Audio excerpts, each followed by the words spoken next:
a lot of connection to him.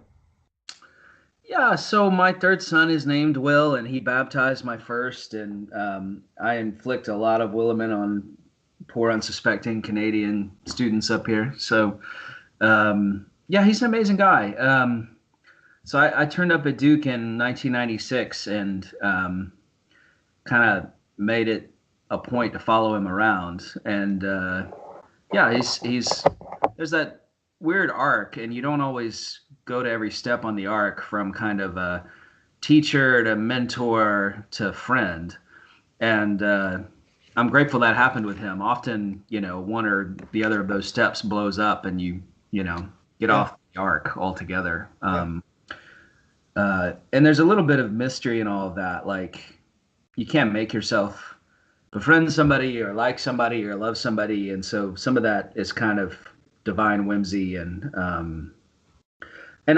mean, one of the themes that interests me is mentoring. I mean, I co-edited this book on Eugene Peterson um, and another on mentoring, and I just think it's a special kind of friendship, and it requires huge dexterity and a lot of grace on both sides. And anyway, prattling on now, but I'm just really grateful for Will. He's an amazing person. And it's become a theme in my work. Like, I just did this clergy health book, and one of the things I argue is that churches, or really anyone who cares about a minister, the best thing you can do for that minister is to look after the quality of their friendships, see that they're getting serious time with their friends. And by friendships, I don't just mean people you play video games with. I mean people with whom you pursue the good and share the gifts of the gospel and desire to become better servants and all of that. So Will's an amazing guy. He's, some people, you get close to them and, the gold comes off in your hands, and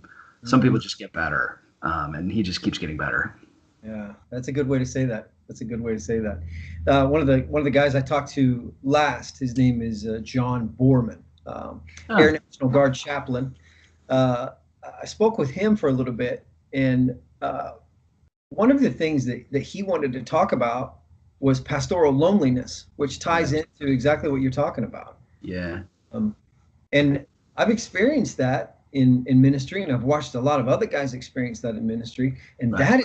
that is a struggle. I mean, that is a fierce fight. When you are stuck in that deal, the obligations of ministry are already pretty big, Right.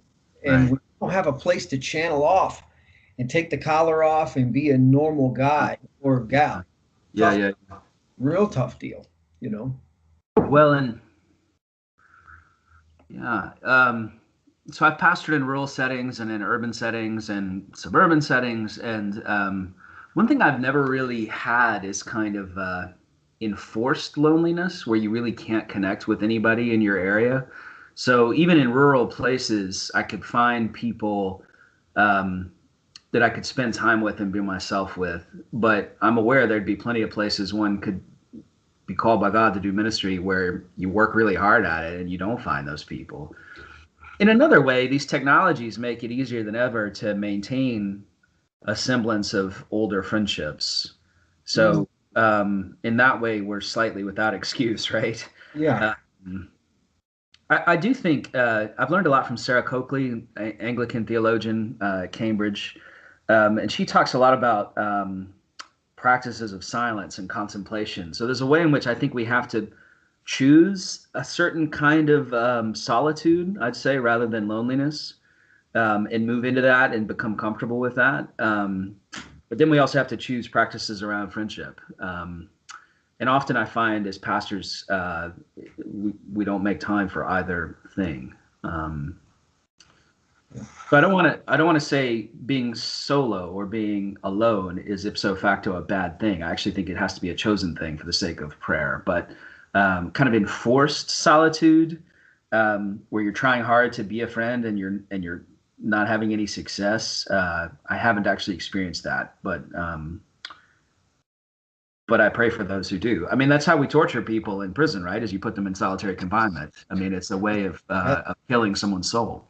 Yeah. So Well, it also puts me in that place of wondering how many guys or gals go into ministry, and then they kind of function from a place of the occupation versus the person.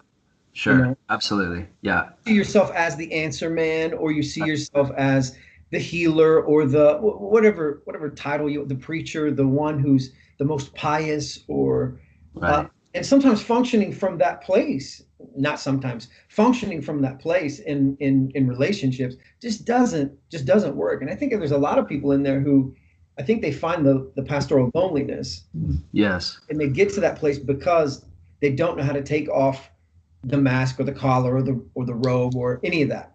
Yeah, I think so too. I mean, one thing I was struck visiting Kansas, my friend uh, who teaches at Southwestern College in Winfield told me when you cross the Oklahoma line, you cross out of Southern Baptist hegemony, right? Like in Kansas, there's other options, right? Like Yeah. south of that, it's kind of they're more Baptist than people, and that's the world I come from, right? And my own tradition, Methodism, is a revivalist, pietist tradition, and that comes with a kind of narrow circumscribing of allowed activities. So you started out talking about tobacco and alcohol, right? Like those are clearly out, right? And so is, you know, any cuss word worse than oh my gosh, and I get all that because all of those things can be destructive, but they can also manufacture in us a kind of fakeness where we're kind of Ned Flanders all the time. And one thing I've learned from Will, I think, is a more Lutheran kind of piety that says,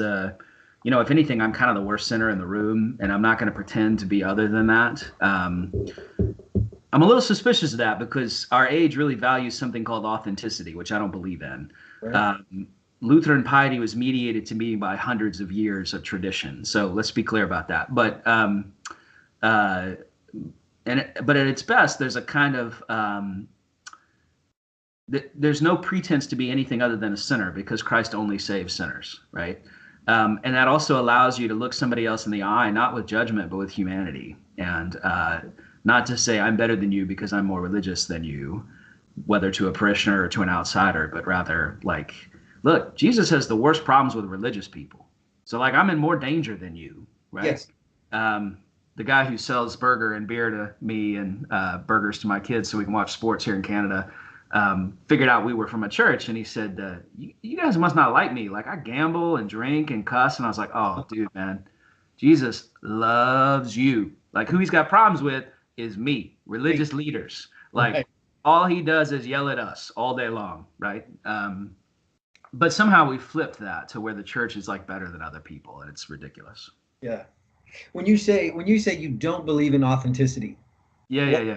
that's obviously a thing for you. So walk me through it. That's interesting. Yeah, no, I'm against it. I mean, I get what we mean by it because we have these stereotypical roles that we see others and ourselves filling in a way that feels false. And so, when I say I'm against authenticity, I don't mean I'm for hypocrisy, right? Or conventionality. But I think when people say they're for authenticity, what they mean is a kind of thoroughly modern claim that I'm going to look deep inside and find there a self uninhibited by relationship with other selves. And that's who I really am. But there is no deep inside, actually. The only self there is one that's always already entangled in relationships with other people. And so what I'm trying to propose is that not only do we own that, which I guess is a claim for authenticity, but the thing to do is to find yourself in relationships with people who are holy. And by holy, I don't mean they don't cuss. I mean, they love God, love the world, love their difficult neighbor, and see what kind of self comes out of those difficult, demanding, disciplined friendships. Call it authentic if you like. I don't really care. But I guess what I mean is not that we discover ourselves by kind of a romantic interiority, but rather, if you like, a kind of romantic exteriority. Like I'm definitely romanticizing friendship as the thing that makes you human. I love it. That's great. That's really cool. That's really cool. And that's not a conversation I'm going to have with anybody else. Nobody else is going to care about that. You do. That's what makes this cool. That's so cool. So hey, while we're kind of in this place, we're struggling with naming this podcast. So we're going to launch beginning of the year, and we're wrestling with a couple of different names, and we're not sure, and we were wide open to anything, even outside of what we're looking at. So inside the homilist, the other side of preaching, the other side of the pulpit, which I think that's already a podcast. The other side of the pulpit, I think that's already a podcast. So these are some names we're working with. What's your opinion? What's your suggestion? Well, naming's really hard, right? Yes. So I love Nadia Bolz-Weber's name for her church in Denver, right? The House for All Sinners and Saints. Because I think it says really well what they're after. And I can't remember the name of her autobiography that put her on the map. Shoot. Say the name. What's her name again? Nadia Bolz-Weber is her name. Oh, okay. But she wanted to call the book God's Bitch. Because for her, it was a Lutheran kind of claim. Like, I'm not claiming to be good here, right? I'm just claiming Christ is good. Yeah. And they said, no, you can't call it that. And so they called it something more boring, and it still was on the New York Times bestseller list. So, like, it did okay. I think there's a kind of hunger for an honesty about being human.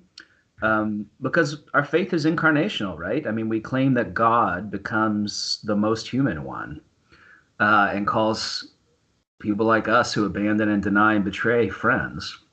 Anyway, so naming, I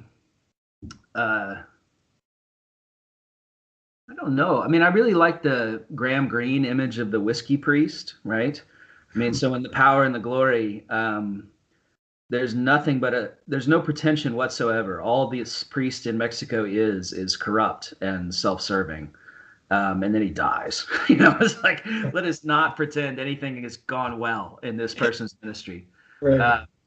And then at the last, another priest turns up, right? Like, God just keeps sending all the wrong people to all the wrong people. And in the middle of all of that, like, relationship that's Christ-like and holy blossoms. So I don't know. That's not very helpful, I realize. But that's okay. I mean, I wrestle with it because look, I'm not a real bright guy, and so I kind of like, oh, I like that word. It doesn't even mean that. I don't care. I think it's So I mean, it's funny if you think about restaurants. At least up here, they all have obscure names. Bin 419, or like Char, or like Club 609. Exactly. So churches have been doing that too, right? Like, let's get something obscure. I guess I don't think it's a favor to anybody. But somehow you do want a name that makes a kind of theological claim. And, there I'm just sort of stuck. I've never successfully named anything. Like, none of the names of my books I'm particularly happy with. So I do like the names for my kids. So I'm happy with those. Yeah. Well, when you go naming your kids after your best friend, I guess it's not really, exactly right. That's really in your wheelhouse. Well, the thing, so my last name's this god awful thing that's hard to spell or remember. So my first two sons have clear one syllable names, Jack and Sam, right? Like, everyone can spell those. And they're from the Bible, right? I mean, so we're going with John and we're going with Samuel. For Will, we ended up going with medieval English kings, right? Who conquered stuff. So we changed the rule out of biblical things into warlike things, but it's because of Williman, so blame his parents, I guess. Perfect. Well, that's kind of where we're at. We're just kind of bouncing some stuff around, like, what's going to be what's going to be good, what's going to be catchy, at the end of the day, it's not going to matter at all. It's not going to, if it works, it works. If it doesn't work, the name doesn't stop anything from, Sure. I mean, it's like, farmersonly.com. Are you familiar with this website? No. Okay, it's a dating website. All right, it doesn't. There's advertisements all the time. That's got to be one of those deals to where, hey, I got an idea for a dating site. Well, I own a website, but it's called Farmers exactly. Only. You know what I mean? It's like, it doesn't even matter.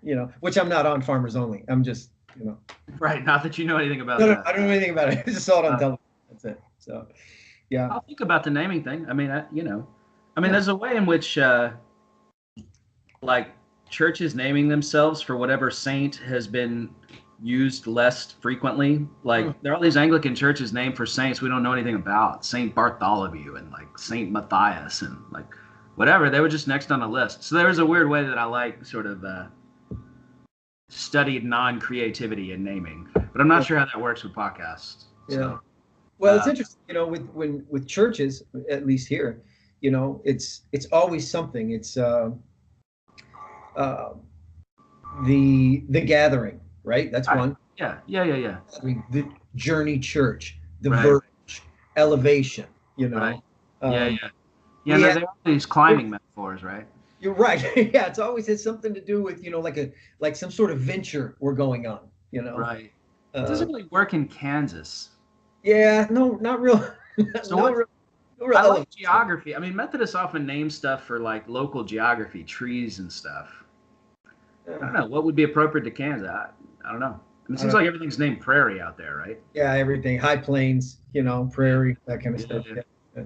So it doesn't matter. It doesn't matter. We'll make something up and it'll stick and we'll move on and regret it later. Call it First Podcast Iola, right? Oh yeah, others might call it farmers only. That's what it does. Good.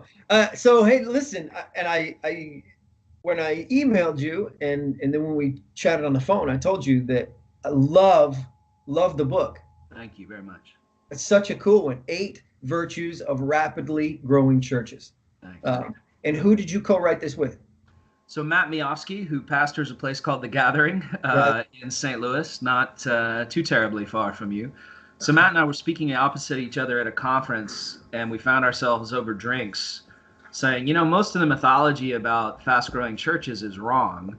And he's grown one, so he's saying this from the inside. So what would we say if we said what's actually worth learning from rapidly growing churches?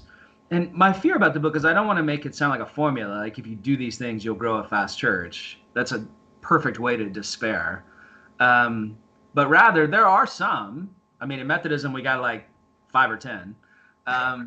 So like, what is there to be learned from them? They're not better than other churches writ large or in the eyes of God, right? But often they have captured something that the rest of us have fumbled.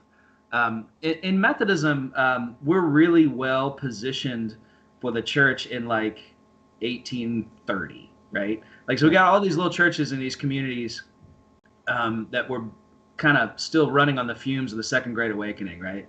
And in a way, that's beautiful. It's a kind of snapshot of pre-Civil War United States. In another way, like, well, I take this from Tim Keller, who points out that there's many people living in New York City as there are in Georgia and South Carolina combined.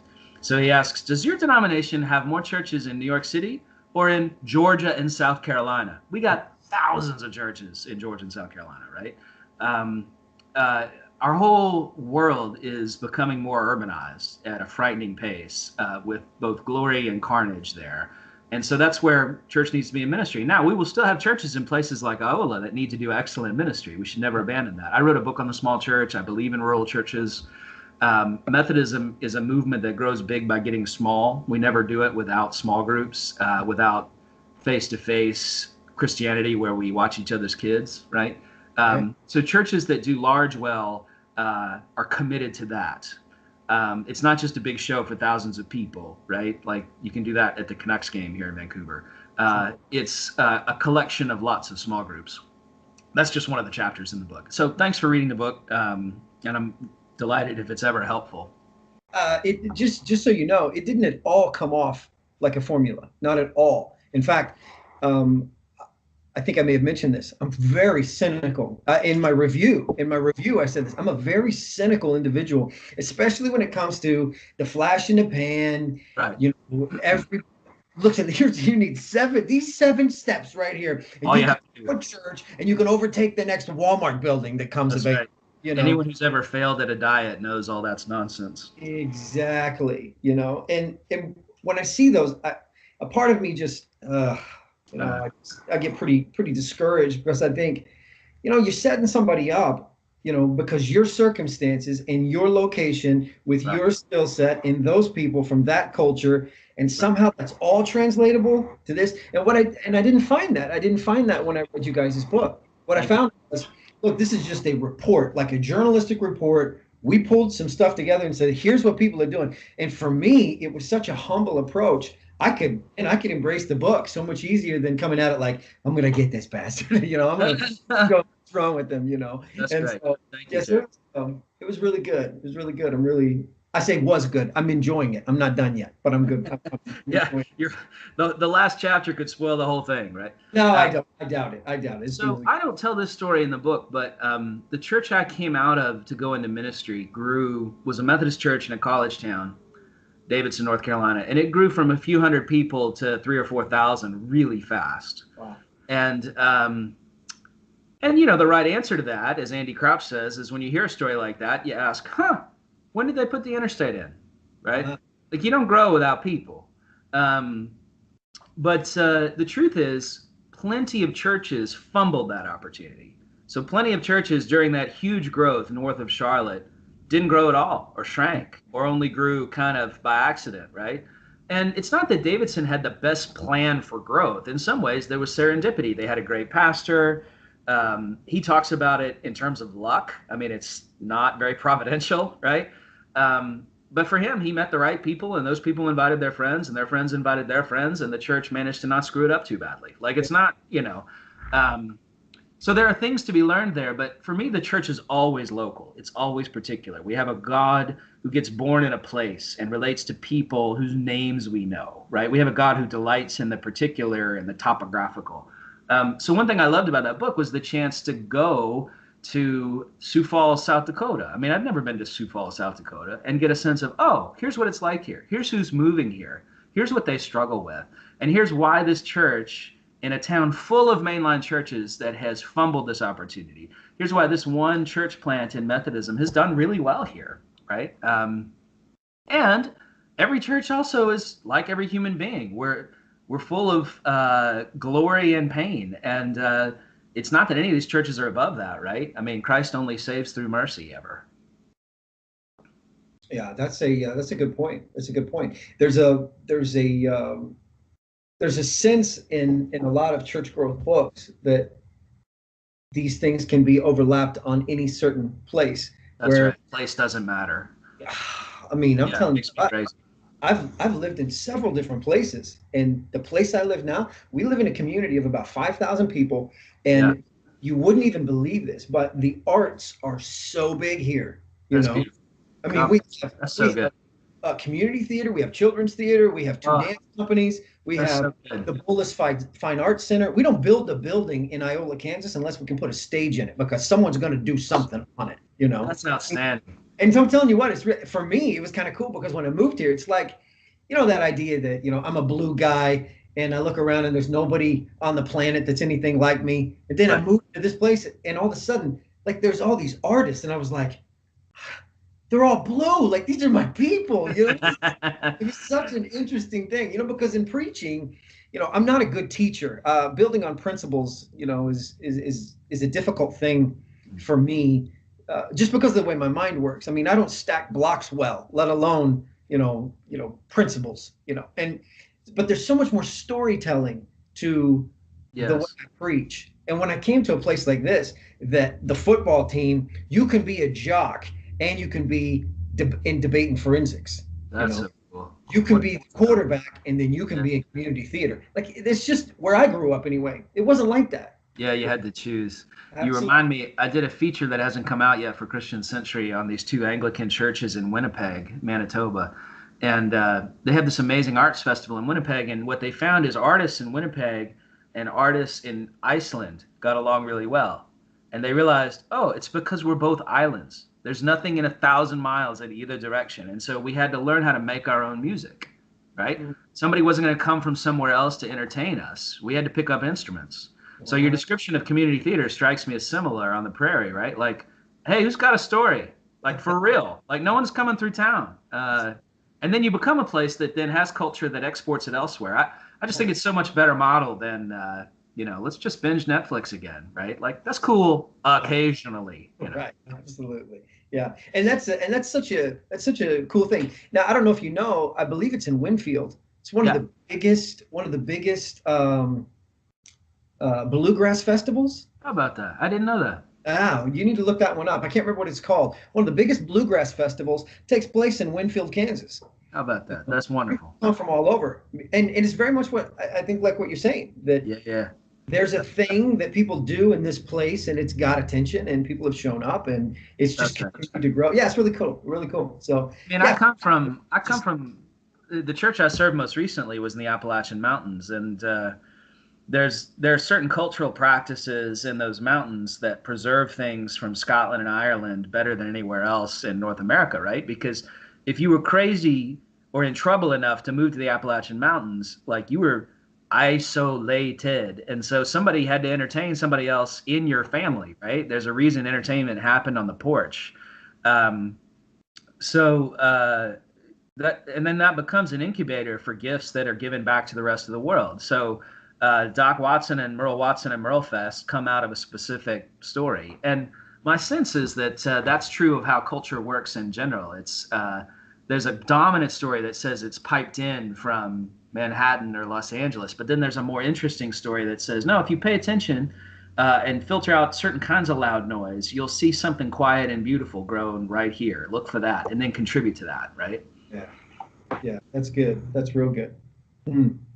I'm as I sit back and I think about Iola and the kind of the cultural, for us the uh, high points or the things that we look at, and I've said it before in church that I love this place, and the congregation kind of looks at me like you should try other places, but it's like you come to a place and you go, man, this is my language. Like it, Right. like they speak my language, I speak theirs, and we didn't even know each other, And this is what a good. Now I'm from Kansas, and so it's not to say that there's not other similarities, but not a place that's arts, not a place to where that is a big deal, and we're pumping shows in to the Boldest Fine Arts Center all the time. Talented people. It was really cool, really kind of a cool thing. Yeah, it's awesome. My friend Trigby Johnson is the chaplain at Hope College in Western Michigan, and they get a lot of students from small towns in Michigan, and he's always having to tell the same thing. Don't be ashamed of where you're from. That's a place. It's a place with people you love and who made you. And then he'll say, just because you come from a place with a lot of concrete doesn't make you morally sophisticated. Right? Where I'm from in North Carolina, a well-known novelist, Reynolds Price, and a president of the UNC system died in the same week. And somebody talked about small towns and said, small towns are people estuaries. They grow souls. People can watch you from when you can first walk to when you're thinking about college. And some of those people are cranks, and some of them are the most beautiful people you'll ever meet. But that continuity allows you time and space to fail, to befriend, to get your heart broken. And in a way, I think that's what the church does that we don't see so much in the wider culture, right? Like human beings need things like youth groups where they can try and fail, where they can get hurt and hurt others and learn grace. So back to your part of the world. Scott Jones is a Methodist bishop who's in Texas now, but he was in Kansas and Nebraska. And he has this theory about the polarization of politics in America where he says he thinks the problem is the decline of Methodism in county seat towns. And it's not just Methodism. It could be Lutheran, Baptist, whatever. But in other words, mainline churches in mid-sized towns used to be places where people who really disagreed sharply had to meet and make a budget and figure out how to give boundaries when their kids dated, right? Like you had to make life together. Mm-hmm. What's happened, it's not that those churches are gone quite. They're usually there. They're just kind of barely hanging on because those towns have evaporated, right? I mean, county seat towns in general in America are really struggling. And so when people move away from them, they either tend not to go to church, that's the real story, or they'll go to a church that's just like them. So they don't have to meet anyone different than them, right? And so those skills atrophy over time, and you end up listening to the screaming on cable or the radio that most suits your predilections, right? So the skills around navigating with people you disagree with, those are still skills grown in small towns like you're in. Wow, that's good. That's a good theory. Scott Jones, you said? Yeah. He's in Houston now, but he was in I forget where their office. He was in Kansas, but I forget where the office is. You guys got 3 Methodist colleges in Kansas, right? Like Kansas Western University. Right? Southwestern, and then there's a third one. Again, you see the marks of where Methodists were 150 years ago. Yeah, absolutely. Absolutely. You know what? That was one of the finest times. That was one of the finest times that I had in school. I went to Kansas Wesleyan University to play football. That's so That's good. I didn't go for any other reason, just to play football. That's And I didn't know what I was going to go into. I mean, yeah. I was trying to push that back as far as I could. Let's just go play football. And so I got there and I took a class with a lady, and I wish I could remember her name. Uh, she still may be there, but the class was spiritual formation. Yeah. So it was a real cakewalk of a class, Uh-huh. and that's the way it was sold. It was, Right. look, any For of you football football players. players, yeah, any of you football players are going to struggle and be ineligible. I'm going to need you to take spiritual formation. Go in there and sit down. Talk about your life and write the paper and move on with. Well, this lady, she took us she took us to a convent and had us do a day of silence in the Right. convent. Go Yeah, lock yeah. yourself in. And so you got all these football players that are just screaming and hollering and all this, and we get to the convent, and these ladies are like no more. We will hurt you. Right. Yes, this is Yeah. like silence. And so go in the room, and I remember sitting in that room and just like looking around, like there's no way in the world I could do this. There's no way. That's She so took good. us on. I can't remember what she called it. It was a. I'm not going to use the right. I'm not going to use the right phrase. It was lack of the right phrase. Some sort of spiritual walk. Yeah, yeah, yeah. And so she had us picking up rocks, and she wanted us to, compare these rocks to where we were spiritually. I'm not kidding you. By the end of this class, these football players who are drunken idiots most of the week, Right, they right. leave this class like and like they're crying, and they come back from the convent and they're crying, and they come back from these classes and they're crying. I mean, it was such a cool experience. That's great. It was well done. It was well done. This Yeah. buddy of mine was a teacher at a Christian school that was for kids who'd been kicked out everywhere else. And so he took them to a monastery, and they got done chanting psalms for an hour at 3 o'clock in the morning. And he heard one kid say to another, "Man, that was better than getting high." Wow. And I actually think that's right. That monasteries, my own spirituality is pretty monastically formed. Um, there's a rigor there, a seriousness, and lots of our church life is so deeply unserious, right? Absolutely right. If you think about what we ask of kids in youth group, and it often just rises to the level of like, let's play dodgeball and make you feel guilty for having thoughts about sex, right?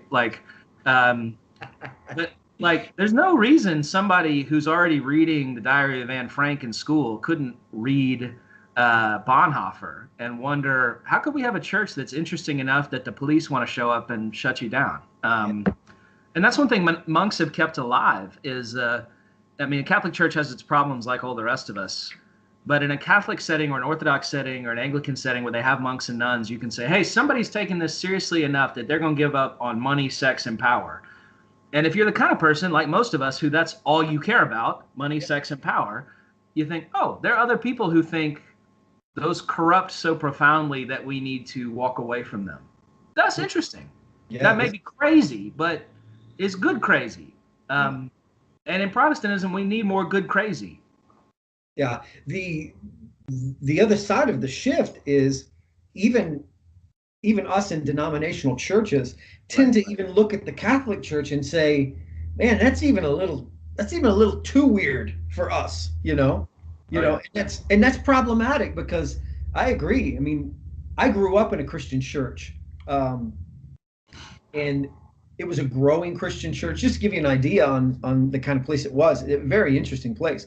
I grew up in a town called Tyro, Kansas, population 250 people. Okay. Wow.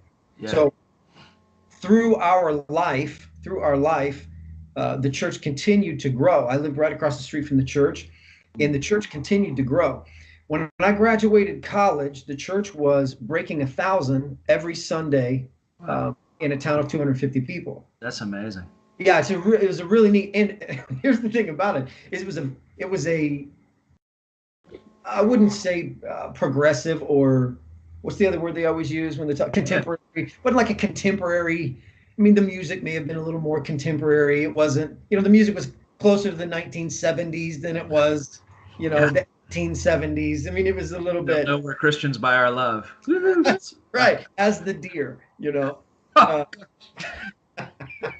We could go on like this for a while. Yeah. Yes. But watching that church grow and seeing everything that was there, one of the things that really impacted me uh, was the number of men who came to this church and stayed in this church and took faith serious. That was a big impact on me because in my development, what it did was it convinced me that Christianity is not weak. You know, I come from mainline and liberal Christianity, right? And so most of our stuff on gender for 50 or 60 years has been feminism and has been anxiety about a certain kind of masculinity. So I reviewed John Etheridge in Wild at Heart really critically about 10 years ago. Mm-hmm. And yet the question that liberals haven't really answered is what is it that's making phenomena, and you know, Etheridge and Wild at Heart is dated now, and so is Promise Keepers, but what is happening there that people are finding life-giving and grace-giving? Because there's something to what you're saying, right? Like Christianity, a lot of places is mostly women with mostly men in clergy roles, right? Like it's as though men have held on to that because like otherwise the church will only be women. And what's going on there? I mean, and I don't have a good answer. I'm just convinced that what the main line usually does is criticize other people's answers rather than offer any of our own, right? Mm-hmm. So there's something to what you're saying. I mean, I'm drawn to stories of martyrs and of missions, of things at the edge where life and death are in stark terms. And I don't know if that's masculine, but it's certainly not boring. Yeah. And what to do with that quite? I do think one of the critiques of Christianity in the ancient Roman world was that we did gender wrong. So we had a Jewish Jesus who doesn't have children. That's already weird if you're Jewish. I mean, command one is you should go forth and multiply. Yeah. We have a baptism that claims there's now no longer male nor female. We have women in leadership roles, including deacon and apostle in the earliest church, right? So it, like from the beginning, there was this contravention of what was expected on gender. And so what would it mean to contravene now? I don't really know. On the main line, we mostly just parrot what we hear from kind of Democrats on this. Yeah. In evangelicalism, there's a little bit more of a reassertion of kind of masculine Christianity. I'm not really sure, but I'm convinced that having no answer to that is unacceptable. I just don't know where to go to get it. Yeah, yeah. When you begin to talk about gender and some of that within the church, it makes me think of, and we didn't have this conversation, but in our correspondence with Will Willimon, when he was connecting me to you, I was telling him, I asked him a question. I said, "Are you familiar with Jordan Peterson?" To which he said, "No, I'm not." And I said, "Well, here's Jordan Peterson." And immediately, I think it was you who replied, "Listen, hold on, wait a second. You know, it's good. Listen, I think he's doing a better job of making converts, if I remember exactly. He's doing a better job of making converts. Unfortunately, I think it's to, paganism, or right. Something. That's what I said. Humanism. Yeah. I couldn't remember what you said exactly. Yeah. Pretty close to the same thing. Yeah. But he does draw a lot of lines on gender. No, you're exactly right. And that's probably the successor to the things I named, right? To the Wild at Heart phenomena and to Promise Keepers, although both of those had more explicit kind of sports and outdoors kind of stuff in them. The Peterson phenomena is partly a response, it seems to me, to kind of more muscular campus-wide insistence on destruction of gender binaries. So if you're not allowed to talk about binaries, of course, there's going to be a reaction to that says, no, yeah, we are. And he's giving an outlet to that. Some of it, I'm sure, is that the very form of what Peterson's doing, filling stadiums with mostly men who adore him in religious terms. I mean, we've done that. We invented that as evangelicals, right? I recognize this because I've been on that stage, right? Like, we know how to preach that gospel. Yeah. Now, he's doing it without believing in Jesus' resurrection from the dead. And so we have to say this is a pagan form of something kind of Christian-ish. But it's not clear to me that the good news ought to be men can be men again and shouldn't apologize for it. Like, I don't know. I mean, Mark Driscoll had a version of that in Seattle for some years. Yeah. And it's big, right? And he had thousands of people. And it ended up being just sort of Fight Club for Jesus, right? Where if you run down women, then like boys who feel oppressed will come to your church and high five you, and like you'll get bro hugs and stuff. Like, again, Jesus doesn't need to rise from the dead for that to work. And it's not surprising to me that Driscoll's ministry blew up. And I used to say that I was interested in Driscoll because it seemed countercultural in Seattle. But a friend of mine said, no, that's not true. In any city as big as Seattle, 5 million people, 1 million hate liberal PC Seattle. Somebody's listening to Rush in Seattle. Yeah. So Driscoll's not being countercultural. He's playing to market share. That's an interesting response. And God bless Mark Driscoll, and I hope there's some way in which people get interesting when they fail, to me. He failed. 100%. So in what way can God do something new with him? Peterson, it seems to me, is peddling Gnosticism. I mean, he likes as someone said, the archetypes of Christianity, but not Christianity itself. And now it's making him very rich and very famous. Mm-hmm. So again, we recognize this. This is exactly how evangelists rise and fall, right? And if you don't have a church to which you're answerable, then you're going to implode. Driscoll had a church and still imploded. They couldn't do it. Even people who were trying to say to him, hey, this is not okay and not sustainable, and you need to step away.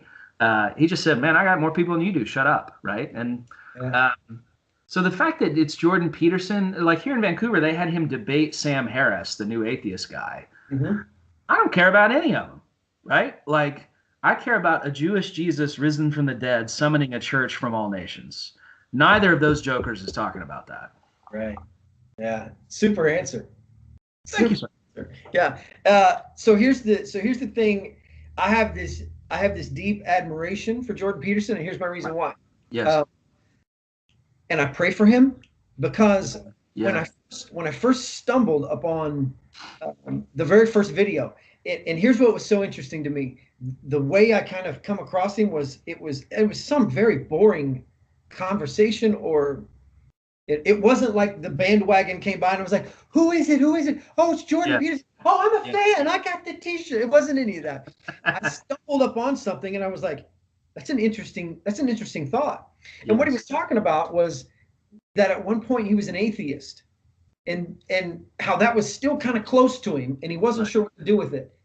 And then the next thing I knew, a year later, it was like, I'm going to do a deal on the book of Genesis, and I'm going to do this whole, and then before long, I heard him say something like, really, the world is tied up in the Logos, and that if we can figure that thing out, and then he made the phrase, and I'm not talking about a resurrected Messiah, although I'm not ready to completely throw that out. How about that? And what was so cool to me was, and this is very much where, if I can use a cliche from our group of people, where my heart really beats is watching people, like you said, they get interesting after they fail. I love to watch them on the journey, stumble into a thing, and then this thing turns into that thing, and then this thing turns into this thing. No, you could be right. And God is not above using that, right? I mean, Augustine has this thing about Marius Victorinus converting, and he was a popular philosopher in ancient Rome. And he said at one point, he said, I'm a Christian without the church. And his respondent said, yeah, that doesn't work. You got to get baptized. Like, you got to join this sucky group of people who are failing to live this thing out. That's my gloss. Right. And Victorinus says that, what? So the walls make you a Christian? Like, it's still a good rejoinder. But then at some point he realized, okay. And so the compromised little group of church at the time, the bishops got together and said, look, you're famous. You don't have to profess faith in front of everybody. That could be embarrassing for you. So we'll just have a little interview and a little private baptism, and you don't have to tell anybody. I love that, the church came up with a way to like soft sell baptism to its most famous convert. Right. And he said, no, I've taught pagan philosophy boldly and in public. I'm going to do this just as boldly and in public. And in the church in, I can't remember now if it's Rome or Milan, but the church hearing that Victorinus had converted, there was this kind of murmur that spread like fire, Augustine says. Everyone was saying, Victorinus believes this. And that conversion was really powerful for Augustine's own conversion, right? So like, God is remarkably indiscriminate with who God will use and how. And I don't doubt there could be good that's coming through Peterson's stuff. What I'm suspicious of is the form of Christian ministry without the commitment to it. And you're more familiar with it than I am. It strikes me as a kind of Gnosticism. All we're interested in is the ideas here, not the flesh and blood. But sounds from your account like he's moving toward flesh and blood. So God bless him. Yeah, for me, that's I don't really engage in too many conversations to where I'm going to need to pull out a Jordan Peterson line and be like, yes, but, you know. But watching from a distance has always been a thing for me, and whether it's actors or musicians or, you know, I mean, anybody like that, watching from a distance. I had a professor in school who said, I don't know why, but I pray for Tom Hanks.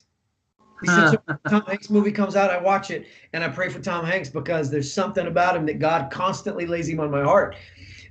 Jordan Peterson is very much, here's the other thing that I see, and this is completely off topic and ridiculous to even bring up.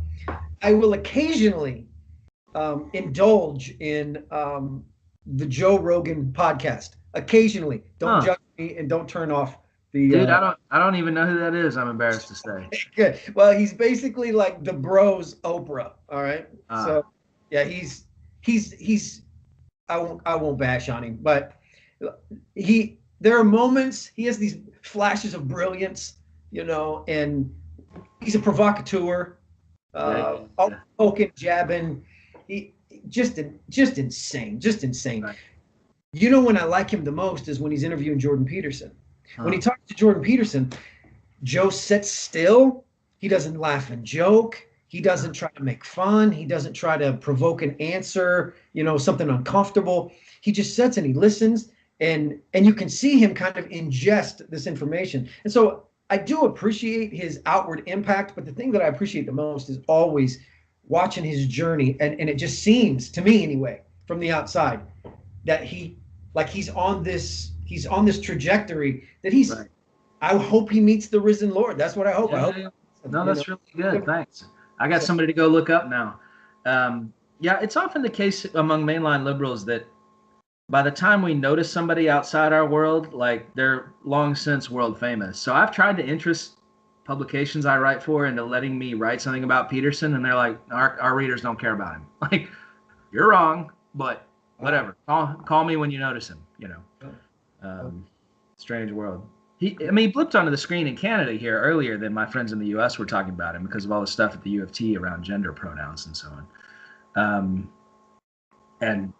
I've given you every opinion. Well, no, I got one other thing. So he does say pretty clearly that liberals are inattentive to the history of Marxism and its human carnage. And I'm deeply sympathetic with that claim, right? So I often do bump into people for whom religion has sort of caused all the harm in the world. And the immediate response is, okay, what about anti-religion, right? The body counts in the hundreds of millions.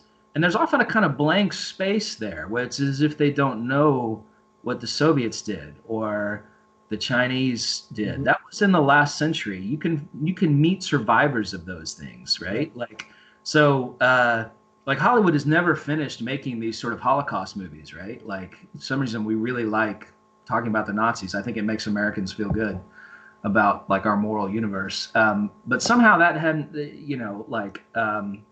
Solzhenitsyn hasn't been the same gold mine for Hollywood in some way. And so people don't know about it. I don't get it. But I expect intellectuals should be able to do better than that. And I hear some of those notes from Peterson, so I'm glad for that. I also hear, though, a kind of, if something's going to disturb someone, he likes to say it. And that strikes me as the kind of, you're not hip or cool just because you piss somebody off, right? It has to be, at least for Christians, you not only have to tell the truth, you also have to love your neighbor, wash their feet, feed them if they're hungry.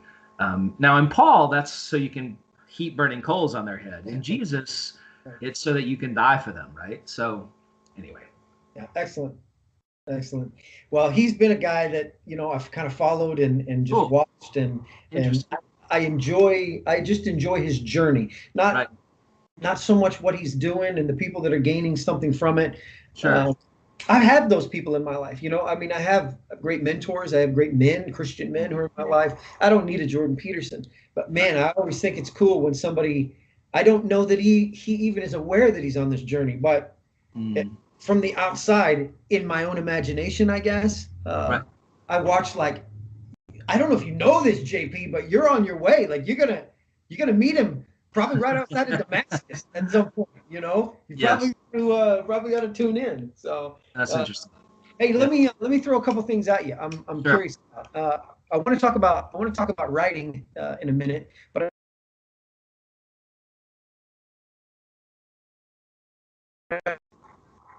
I lost you for a minute there. sorry. Do you follow any comics? Any comedians? Anybody you say? Yeah. I'm a Jim Jeffries fan who you can't exactly play for the youth group. I am impressed. Yeah, I do. Comedians' timing and their finger on the pulse of stuff and their comfort without notes. I mean, I'm just struck at the brilliance. But I don't really have a specific one or two that I pay attention to. If I'm ever channel surfing and Dave Chappelle comes on, I'm watching him. So that's one. And then Key and Peele amaze me, but that's much more kind of sitcom set piece kind of work rather than stand up. So anyway, You see the correlations. What do you pull from that with the preaching and stand up? Yeah. They're cousins of some sort. Yeah, I often people tell me my preaching is funny. And I never quite know what to make of that. I see things that I think are funny, and so I tell people them, but I don't think I'm trying to be funny. But I have noticed if I want to say something hard, I'm saying something funny right before it, right? And so the people I preach to, First Baptist here in Vancouver, have noticed that too. So they're like, all right, when we're laughing, we're actually getting ready to flex our stomach muscles because you're about to punch us in the stomach, right? Like, there just is something. This is one thing I've learned from Williman. He has a kind of, if it's not funny, why would you say it kind of thing, right? Like he's just unwilling to bore people. And one thing comics do really well, they notice they will not go on too long without something funny, right? That's the whole point. And so in my preaching, if I'm going on too long without saying anything interesting, like, okay, that paragraph has to go. Like, just reading someone your exegetical notes is not a sermon, right? Like, you have to land the way a comedian lands. But then again, I mean, in one way, our stuff is not comedy, right? But in another way, the best joke there is that a resurrected rabbi rules the cosmos. That's hilarious. That is absolutely hilarious. Right. So, my professor in school, Dr. Mark Scott, he said in preaching, and I remember this from, I don't remember, Advanced Biblical Preaching or something. He said, we use comedy sparingly, but purposefully. And what we do is we like to get their heads back laughing and then slit their throats. Which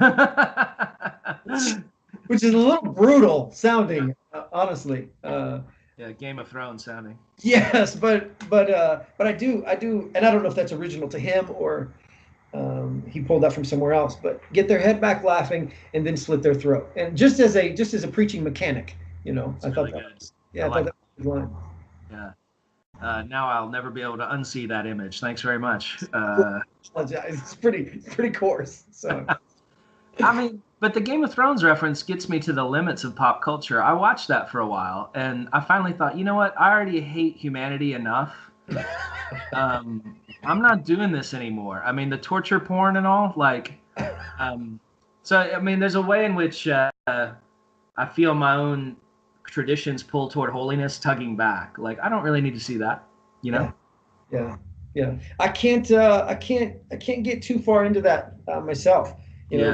Gladiator, Russell Crowe is just about as far as I can go. Yeah, that I'm willing to go that far. Yeah. Once we got to 300, I was kind of like, oh. I still got a spot for 300, but it's a good question. Where do you get off the train? I mean, I got off, during Game of Thrones. But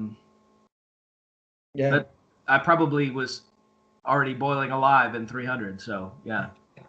Hey, I saw on your school website. Yeah. Somebody had asked you a question: what students inspire you most, or what students do you love to have in your class? And I love your answer. Your answer was so good. I'm going to read it to you. You probably already know it, but I'm going to read it to you. Students haunted by Jesus, delighted by his habit of showing up in surprising places, which is very much a Will Willimon idea. That's right. Yeah. And probably not original just to him, but being co-opted by the Holy Spirit in God's renewal of the cosmos. So the first line right there, students haunted by Jesus. This is what makes you such an interesting interview, this right here. Because if these people are thinking to themselves, you know what, we're going to send our kids off to school, and these kids think, you know what, I'm going to go to seminary. I'm going to learn something about Jesus because he's so meek and mild, and he's got feathered hair, and he's such a cool guy, And then they show up, and their preaching professor is saying, I hope he scares you. I hope he haunts you at night, like an apparition, like you just, that's what, and I enjoy that. I appreciate that. Expound on this for me. Yeah, so the language, it's rooted in Flannery O'Connor, and her description already in the 1950s and 60s in the South of the South as a Christ-haunted landscape. And so her description was that, the South thinks of itself as Christian. It's actually barbarically post-Christian, and it doesn't know it yet. But right in the middle of that landscape, Christ is on the loose, and he's more terrifying than he is comforting. So her stories always involve somebody's conversion, and they always involve a violent conversion. So by the end of her life, she can figure out how to get someone converted without killing them, sort of. And her description was, for people who are blind, you have to draw big figures, and for people who are deaf, you have to shout. And so this is George in the 1950s, where you'd have to work really hard to find a Buddhist, right? That's not what she's talking about. What she's talking about is people who think they're Christian who actually know nothing about it, right? And for her, it's pre-Vatican II Catholicism that has some authenticity to it. The rest of Southern Baptist Christendom in Georgia would have thought it was simply rank paganism and the Antichrist and all. So here, we're a really liberal seminary. So we get students who are seminarians from the Anglican Church in Canada, United Church of Canada, Presbyterian Church in Canada. This has been a school that's been aggressively pro-gay inclusive for a long time. And so often we'll get students who think, okay, we're going to have religion that's kind of super enlightened, kind of in Canada, the NDP is the Socialist Political Party, kind of the NDP at prayer. And there, I think what's interesting is the students we're actually getting are students who had some weird experience of Jesus they can't explain, some vision, some dream. They're not altogether happy about it, but they left whatever more lucrative career they were going to have, and their parents are disappointed with them.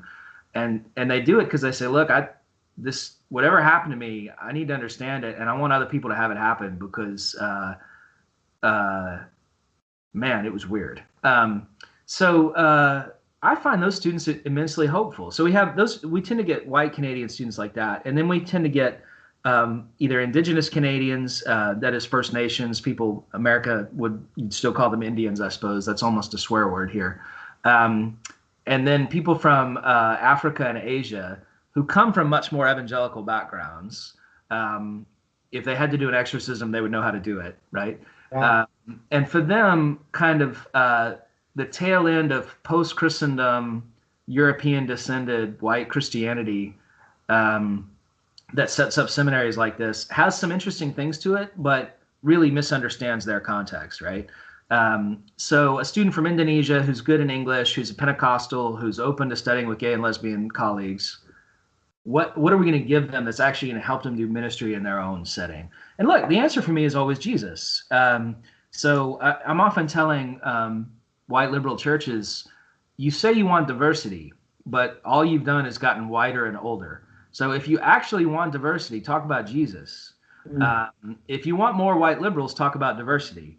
But if you talk about Jesus, diverse people will be attracted to him. So you'll get both Jesus and the thing you're not aiming at, which is diversity. But in my context, that's the kind of direction I'm trying to push in. Yeah, that's a good point, because you do talk about, when you talk about Jesus, that does bring about, I mean, people from all over the place. I mean, Jesus is legitimately interesting, right? Diversity, you don't need the church for. you know what's crazy? Where we are in Kansas, it's probably a pretty even break across where people used to go to church. Yeah.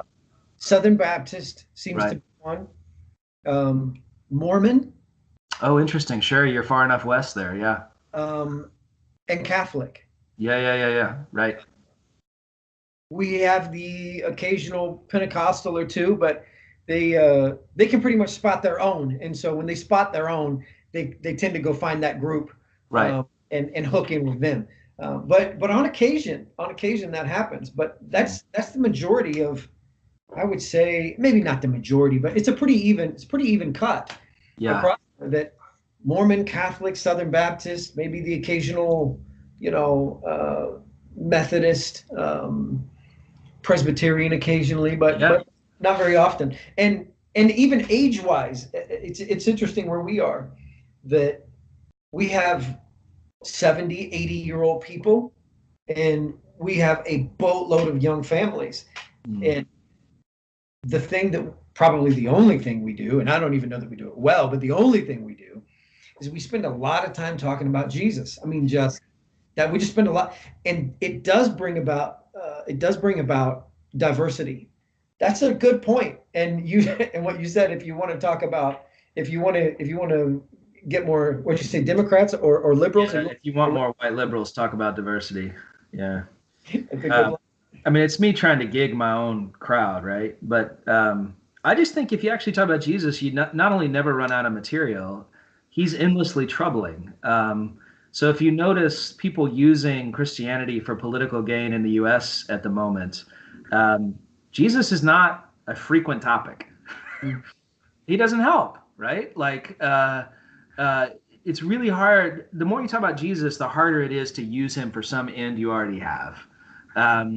Because the more face-to-face you are with him, the more he's going to confuse your topic and turn you upside down. So anyway, I just think it's the right way to go. Yeah. Well, hey, let me ask you one more question before I get you off. I will address the writing question in email later on. Sounds great. So here's my last question. If you've got something to give in the way of encouragement to the ministers who are struggling because of a lack of resources, the lack of encouragement, lack of confidence, lack of time, to the guy in the rural place, or even the guy in the suburban and urban place that is feeling that pressure, what do you tell them? How do you boost them? How do you put them back together? Yeah, I mean, the answer is always Jesus, right? But I don't want to let that be anodyne. So, I mean, the question is, we've got a text in front of us and a discouraging situation and a church that's nothing at all like we dreamed about serving. And what are we going to say?